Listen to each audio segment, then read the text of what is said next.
Olá, estamos começando mais um FG Entrevista, um espaço de conversa e formação para os nossos telespectadores. A Igreja Católica celebra nesta segunda-feira, dia 2, o Dia de Finados. A data é marcada pela lembrança e a saudade dos que já fizeram a passagem desta vida temporária para a vida eterna. A morte ainda é um momento em que para muitos desperta medo e insegurança. O Dia de Finados deve ser um dia de oração, de homenagem cristã aos nossos entes queridos falecidos e também um dia de reflexão sobre o mistério da morte e da ressurreição que marcam as nossas vidas.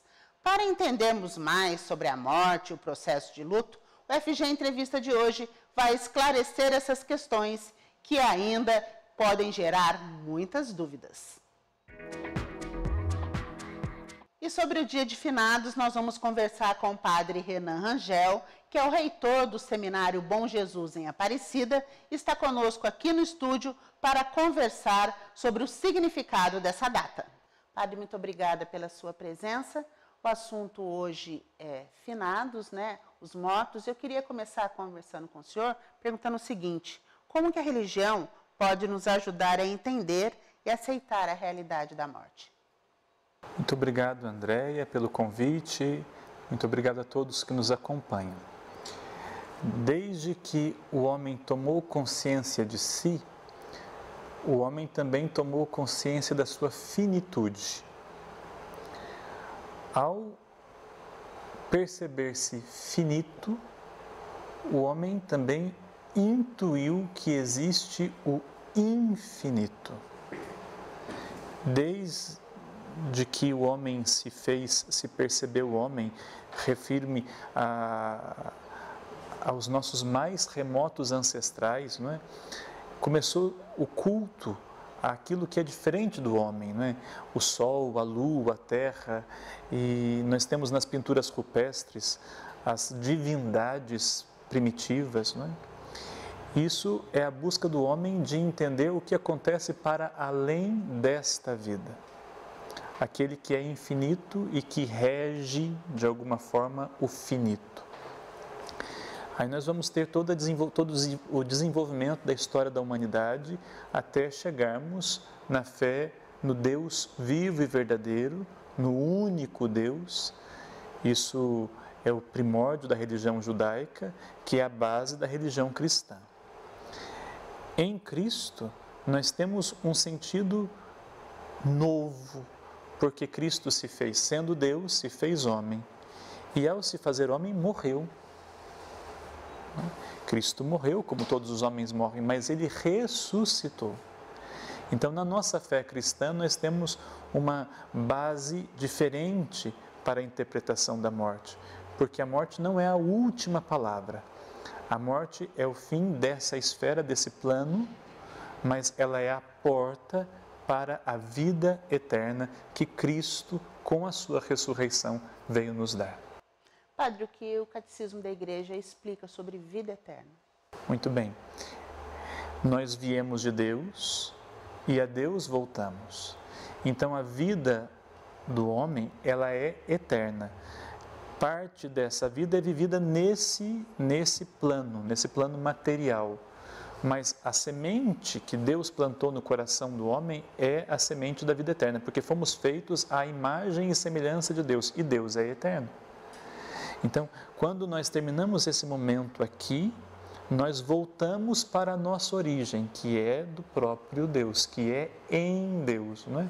Então, a vida do homem é eterna porque nós vivemos a vida de Deus em nós. Nós não somos deuses, mas vivemos a vida de Deus em nós. Padre, a Igreja fala muito em céu, inferno e purgatório. São lugares físicos, eles existem? Bom, a sua pergunta, ela pode ser dividida em duas partes. Se eles existem, existem. Se são lugares físicos, não são lugares físicos. Deus, Ele é Espírito. Se nós vivemos a vida de Deus em nós, se a vida eterna é a vida em Deus, é retornarmos para Deus, não é? Então é retornarmos para a presença de Deus. O céu é um estado, O inferno é um estado, o purgatório é um estado. O que acontece é que nós, homens e mulheres, pensamos com duas categorias, com a categoria de espaço e de tempo. Ou seja, agora é o dia tal, são tantas horas, então nós temos uma delimitação do tempo. Temos uma delimitação do espaço. Eu estou aqui, não estou no seminário. Né?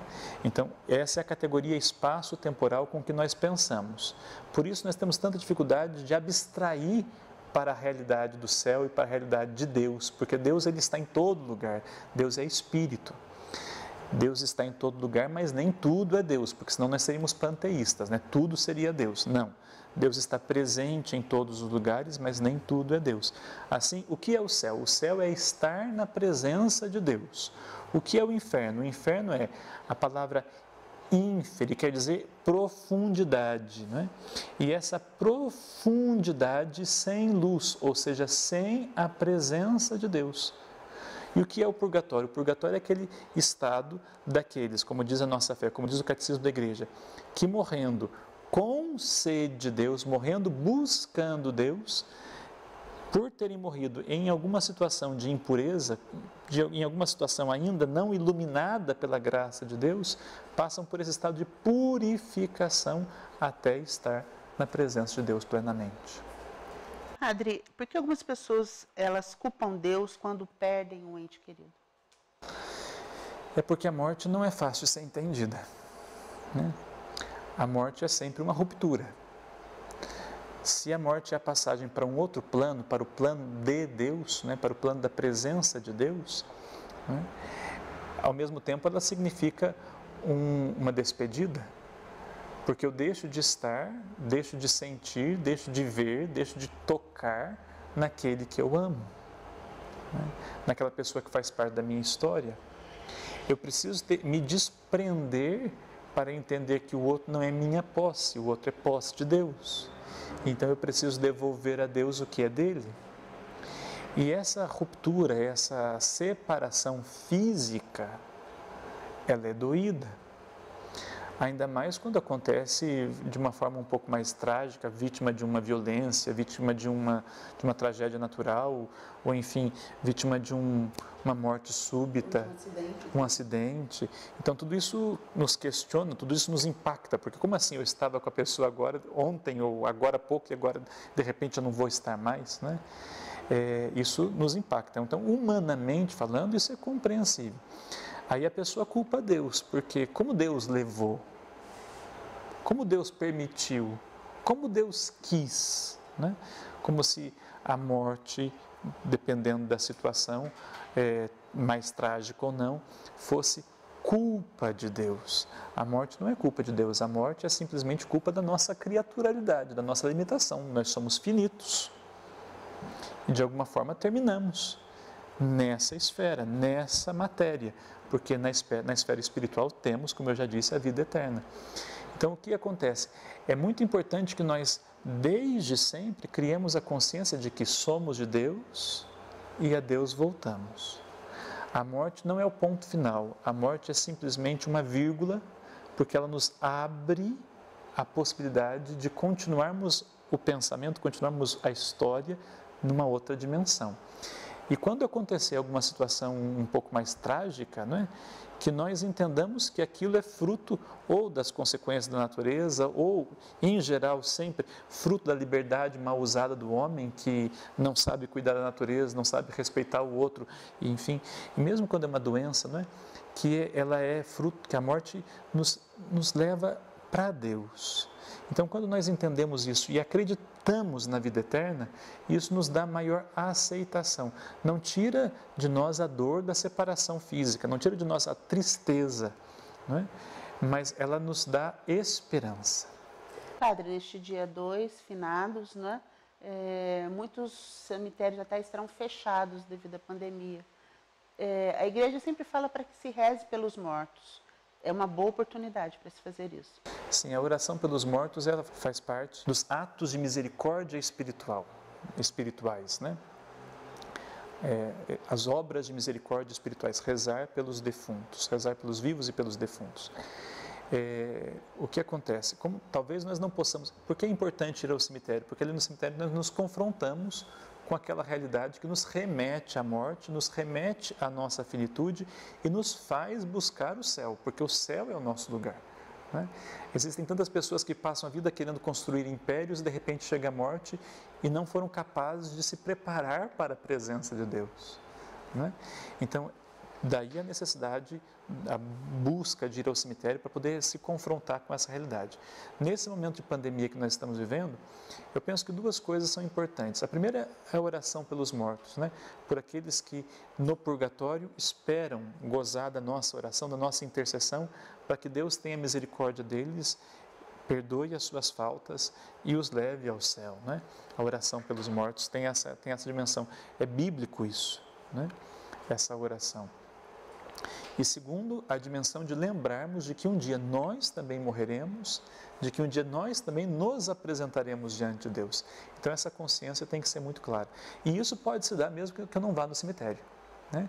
Mesmo que eu não possa ir ao cemitério, eu posso rezar pelos meus falecidos, eu posso rezar pelos falecidos dessa pandemia, enfim, posso rezar pela humanidade inteira e pedir a Deus que nos dê a todos consciência de que o nosso lugar é o céu e lá devemos buscar. Padre, muito obrigada pela sua participação na FG Entrevista. Obrigado pela oportunidade. O luto é um processo que ocorre imediatamente após a morte de alguém que nós amamos. Não é um sentimento único, mas sim um conjunto de sentimentos e emoções que requer um tempo para serem digeridos e resolvidos e que não pode ser apressado. Cada um de nós tem um tempo emocional que deve ser respeitado.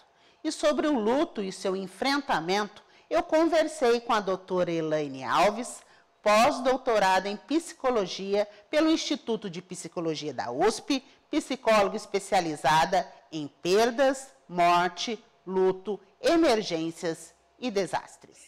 Bom, a perda de alguém é sempre muito difícil, né?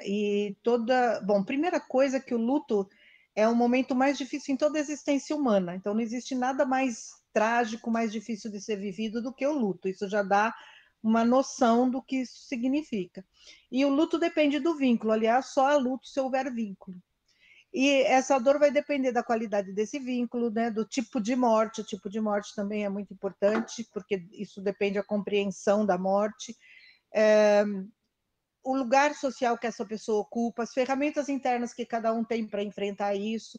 Então, é um momento extremamente difícil e a maneira de se lidar com isso é autorizar o sofrimento da pessoa que perdeu, né? É permitir, é validar. Essa é a grande dificuldade da sociedade de um modo geral. Quando alguém está em sofrimento, as pessoas querem fazer com que ela pare de sofrer imediatamente, confundem tristeza profunda com depressão, né? Porque também é muito parecido. No início, as pessoas... Logo no início, você não tem vontade de levantar da cama, não tem vontade de comer, não tem vontade de tomar banho, você quer ficar deitado, quase que em posição fetal, quieto.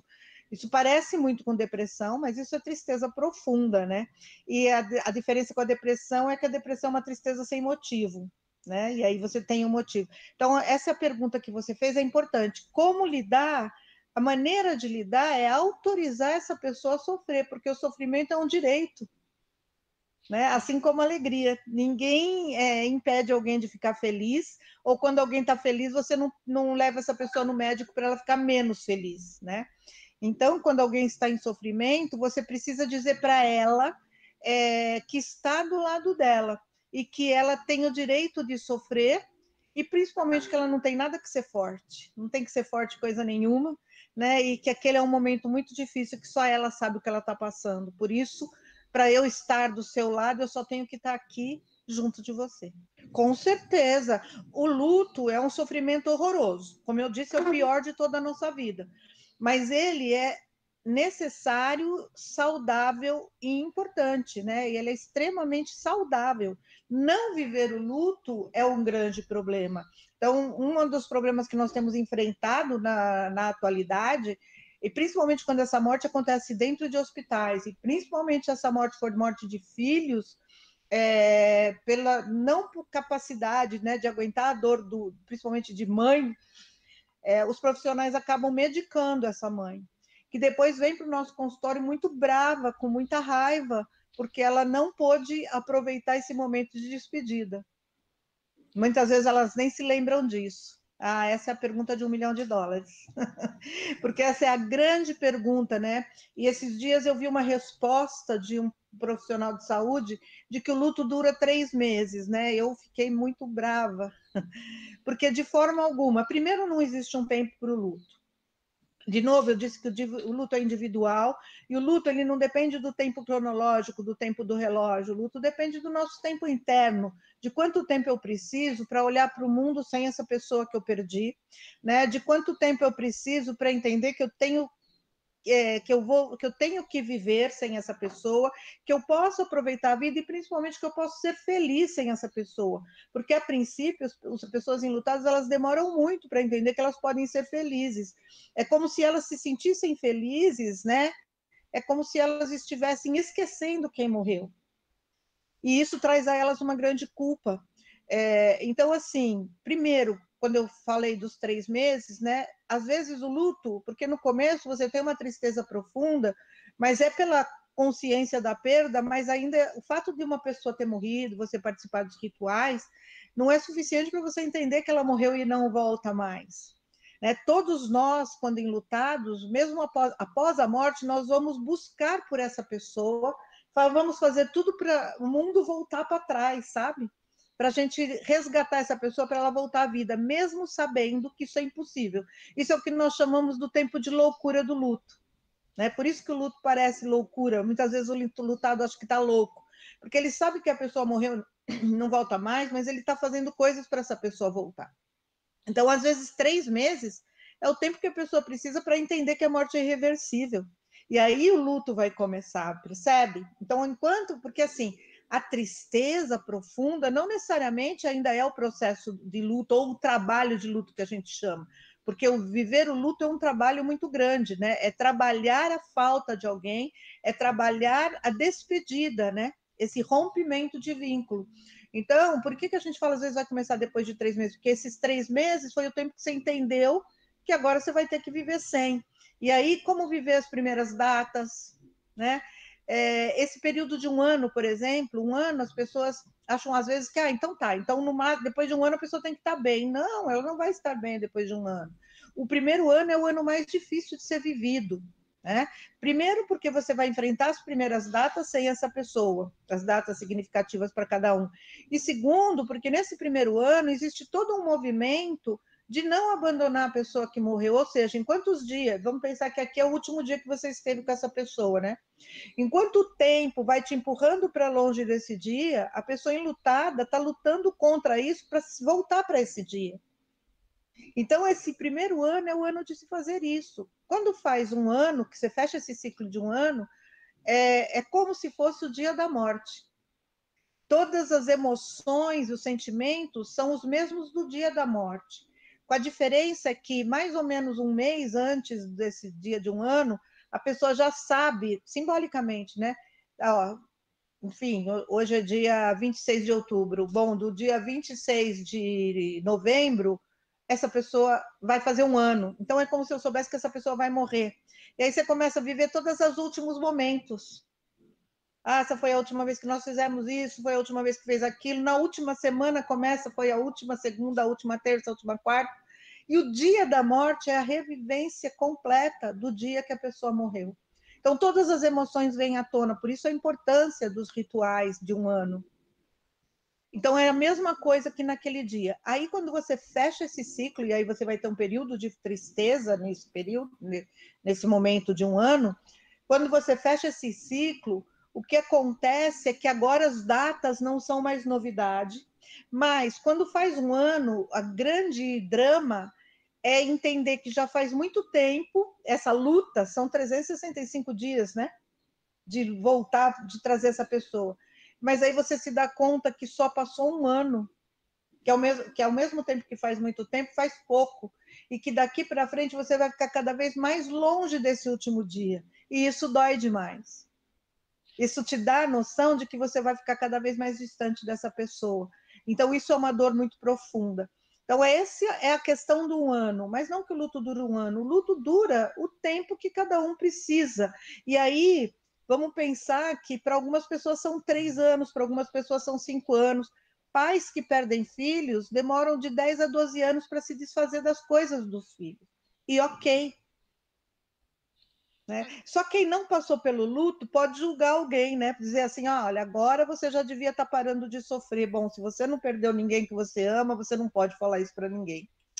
Então, fundamental isso, né? Eu gosto sempre de lembrar que até metade do século XX, as crianças participavam de tudo, né? Dependendo de onde elas estavam, desde o início dos tempos até metade do século XX, muitas pessoas morriam em casa, inclusive, né? A gente tinha a questão da figura do moribundo, que quando ela estava doente, ela ficava em casa, porque a nossa medicina não tinha tanta tecnologia. Então, você dizia para as pessoas que elas estavam doentes e elas tinham que ficar esperando a morte em casa. Né? E as crianças participavam de tudo isso, elas viam as pessoas adoecer e morrendo, né? Morrer todos os dias. Quando morria, elas estavam lá, elas participavam de todos os rituais. E qual era o segredo nessa época? O segredo era de onde vinham os bebês. As crianças não sabiam sobre isso.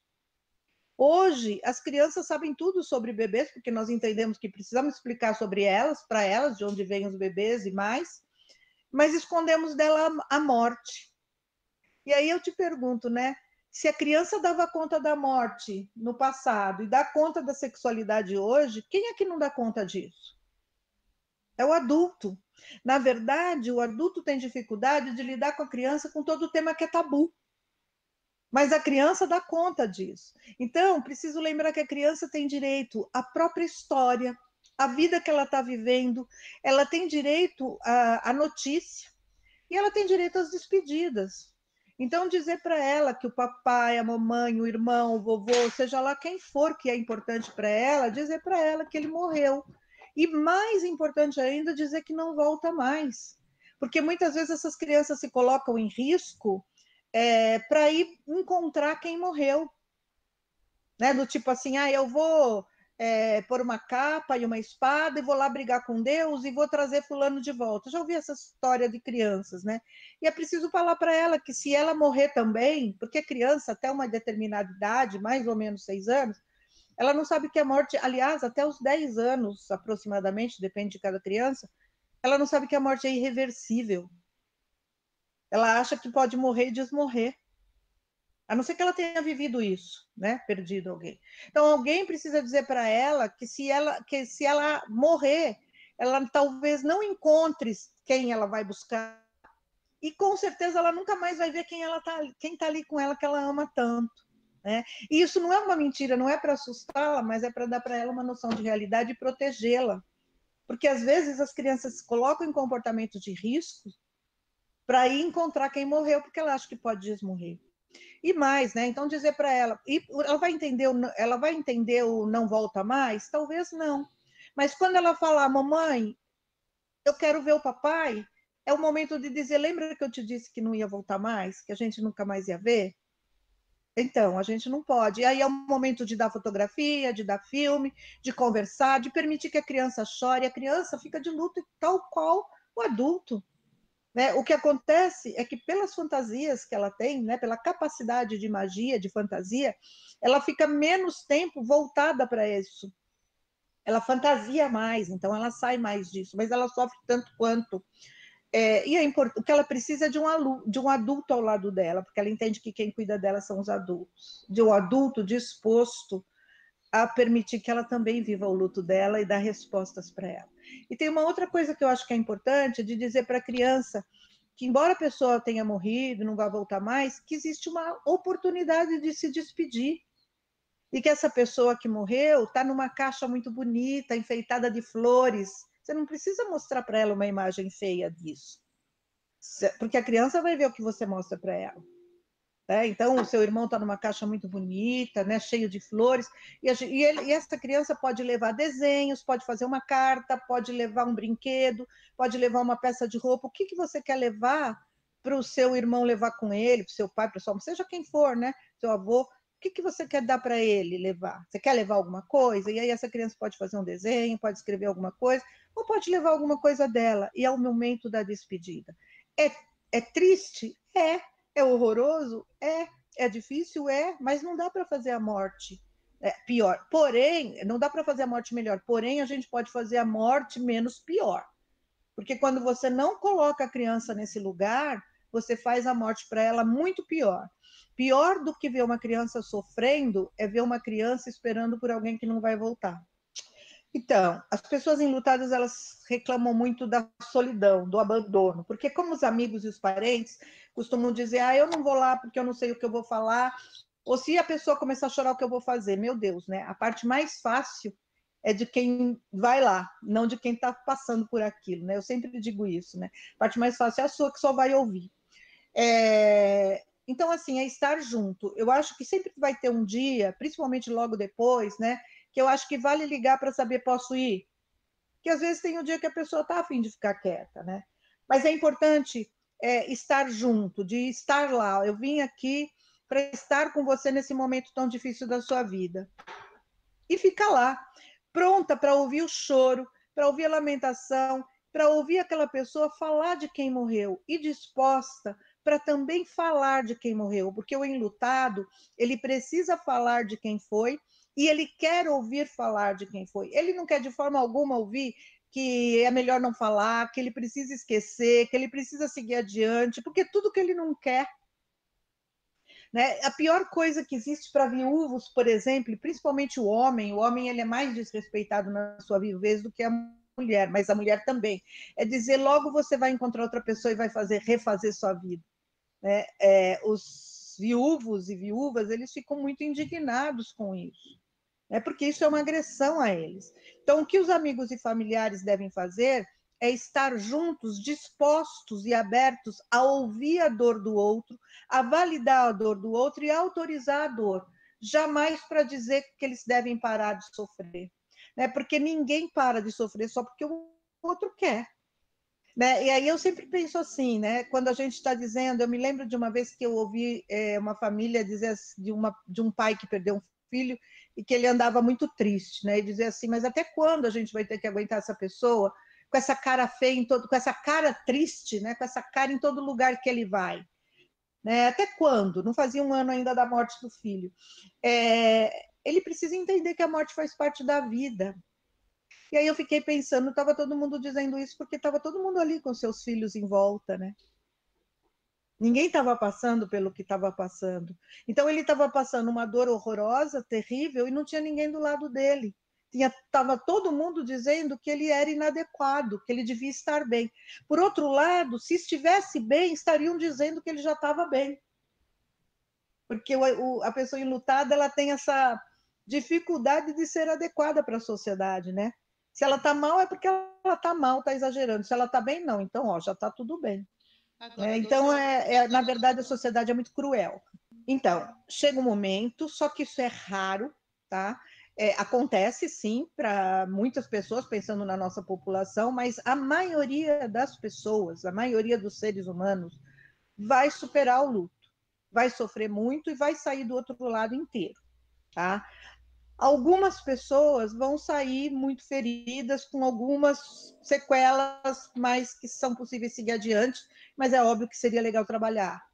E algumas pessoas vão ter sequelas muito grandes. Entre essas sequelas, a gente tem pessoas que nunca mais vão conseguir achar que têm o direito de ser feliz, a gente tem o próprio suicídio como um risco, né? Ou seja, a dor é tão insuportável que eu vou junto. Mas as pessoas parecem que vivem mais pensando na doença do que no quanto o luto é saudável. Lembrar que a maioria das pessoas vai sair bem do outro lado, elas só precisam sofrer, elas só precisam se adaptar, né? Porque na verdade o luto é uma adaptação à vida sem aquela pessoa. Eu não acho nem que existe aceitação. Eu acho que a aceitação é algo que nunca mais vai acontecer. Uma pessoa que está enlutada vai ser enlutada para sempre. Sempre que ela vai lembrar daquela pessoa, ela vai lembrar com dor e saudade. Ela tem luto, em algum momento vai doer, só vai aprender a viver. Existem sim situações de risco, por exemplo, mortes traumáticas são mortes que têm um luto de risco, como suicídio. o suicídio é o luto, os 2 lutos mais difíceis de serem elaborados é o luto por homicídio e por suicídio, né? São mortes inesperadas em que alguém tirou a vida daquela pessoa. E entre o homicídio e o suicídio ainda é o mais difícil de ser elaborado, porque foi a própria pessoa que matou. Então, no suicídio, você tem alguém que matou e alguém que morreu, então você tem um algoz que você tem raiva, você quer jogar sua raiva, e você tem uma vítima, que é alguém que estava sofrendo e foi morta. E aí, como juntar, né, o algoz e a vítima na mesma pessoa e sentir raiva e amor e compaixão pela mesma pessoa, né? Então, é um luto difícil de ser elaborado. Além do que, a sociedade não ajuda, porque a sociedade julga, a sociedade condena, julga tanto quem se matou como os familiares. Então, esse é um luto muito difícil, né? É um luto de risco. O luto de pais é um luto de risco. E luto de mortes traumáticas, que são mortes inesperadas e violentas. Então, todo tipo de acidente, quanto mais violenta a morte, maior o risco.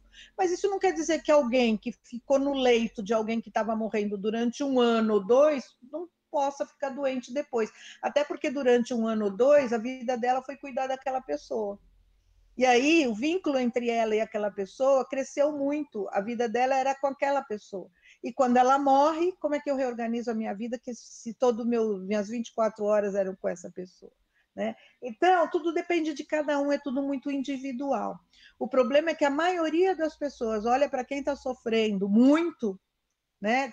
Quem de fato está vivendo e expressando luto, como alguém que estivesse doente, inadequado, e isso não é verdade. As pessoas voltam à rotina, aliás, a rotina, ela cobra, né, o retorno.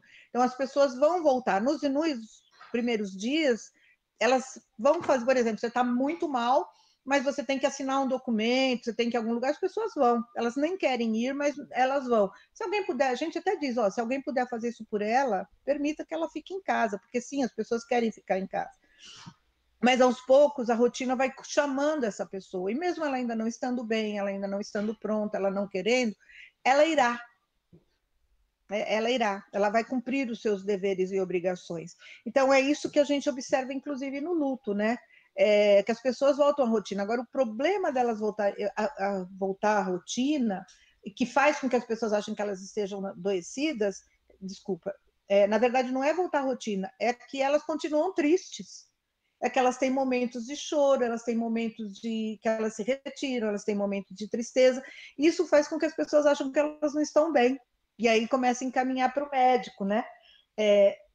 Eu já recebi pessoas, eu me lembro de uma vez que alguém me mandou alguém, né, dizendo, com um encaminhamento dizendo assim, faz 15 dias que a mulher da pessoa faleceu. Essa pessoa está muito mal, já encaminhamos para o psiquiatra, já está medicado, agora estamos encaminhando para a psicologia, porque necessita de atendimento. A minha devolução foi, só se passaram 15 dias, e um monte de exclamação. Com certeza, e todo mundo que está em volta tem que estar junto para dizer isso, né? Os homens, principalmente, são pessoas que muitas vezes, eles pouco vêm ao consultório, o homem lutado, ele vem mais. Mas quando ele vem assim, eu vim aqui porque eu preciso ser forte. Porque é claro que é isso que dizem para ele, você perdeu seu pai, você tem que ser forte por causa da sua mãe e das suas irmãs. Perdeu a mulher, não, você tem que ser forte por causa da família dele, por causa dos seus filhos. Perdeu os filhos, você tem que ser forte por causa dos seus outros filhos, por causa da sua mulher. E quando é que ele vai sofrer? Então, quando ele chega e diz para mim, eu preciso ser forte, eu pergunto por quê? E ele já me olha diferente. Eu falo, por que você tem que ser forte? A vida está uma droga, a vida virou de ponta cabeça, está tudo muito difícil. Né? E aí ele olha para mim como quem diz, nossa, alguém acha isso. Porque ninguém olha para a pessoa para dizer, olha, sua vida está difícil, a sua vida virou de ponta cabeça e você está achando que foi uma droga. Porque entre trilhões de pessoas, né, foi o seu tapete que foi puxado. Doutora, muito obrigada, viu, pela participação no nosso especial. Tá bom, eu que agradeço a oportunidade. Foi um prazer. E a CNBB convida os brasileiros a plantarem uma árvore em memória dos entes falecidos. De acordo com o bispo auxiliar do Rio de Janeiro e secretário-geral da CNBB, Dom Joel Portela Amado, esse gesto, além de evitar as tradicionais aglomerações nos cemitérios, liga-se também à triste destruição ecológica decorrente das queimadas em algumas regiões do nosso país. A campanha convida as pessoas a publicarem a sua foto no Instagram, plantando a árvore e contando a história de quem recebe essa homenagem. Basta fazer uma foto e publicar na plataforma usando a hashtag Cuidar da Saudade. E nós encerramos por aqui o FG Entrevista com aquele bordão: saudade sim, tristeza não. Até mais e muito obrigada pela companhia.